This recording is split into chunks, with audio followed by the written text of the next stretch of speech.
on 57. This is 58. Have you set up your cap for him? Asked Judith bluntly.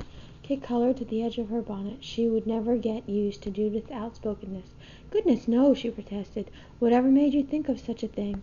I just wondered, Judith responded, and Matthew Wood turned a stern look back at them. Both girls walked on in silence. You certainly made an impression on William Ashby, Judith ventured presently. There was no point in denying it. Perhaps because I was something someone knew. Perhaps. You aren't exactly pretty, you know. But naturally William would be impressed by a dress like that. Kit wanted to change the subject. Wisps of smoke were beginning to rise from the chimneys of several small log lean toasts along the roadway. They seemed to offer a safe topic. Do people live in those tiny houses? She inquired. Of course not. Those are Sabbath houses. Then Judith emerged from her own musings long enough to explain. Families that live too far to go home between services cook their meals there on Sunday, and in the winter they can warm themselves at a fire.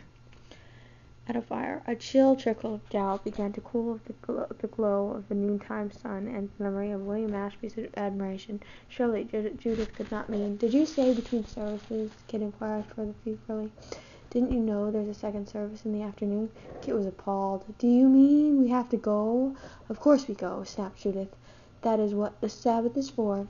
Kit came to a halt, and suddenly she stamped her foot in the dusty road. I won't do it, she declared. I absolutely won't endure that all over again.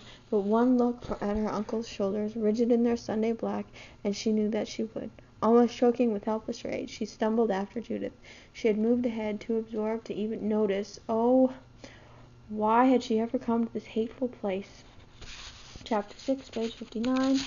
We'll get to page 60. Reverend Gresham Bulkley had laid down his linen napkin, pushed back his heavy chair from the table, and expanded his straining waistcoat in a satisfied sigh.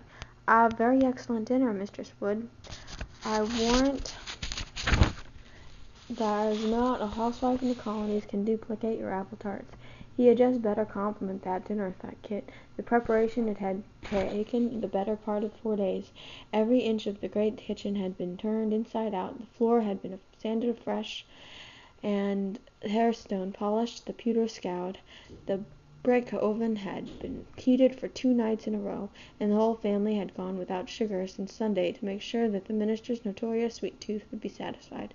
Well, Dr. Bulkley had been pleased, but had anyone else? Matthew Wood had eaten little and spoken scarcely a word. He sat now with his lips pressed tight together. Rachel looked tired and flustered, and even Mercy seemed unusually quiet. Only Judith had blossomed. In the candlelight she looked bewitching, and Reverend Bulkley smiled whenever he looked at her. But the greatest part of his dissension he had bestowed on Kit. Once he had understood that her grandfather had been Sir Francis Tyler. He himself had visited Antigua in the Indies, and he had told her, and he was intimidated by that he was acquainted with some of the plantation owners there. He went back to the subject now for the 3rd time. So, young lady, your grandfather was knighted for loyalty by King Charles, you say? A great honor. A very great honor indeed. And I take it he was a loyal subject of good King James as well. Why, of course, sir.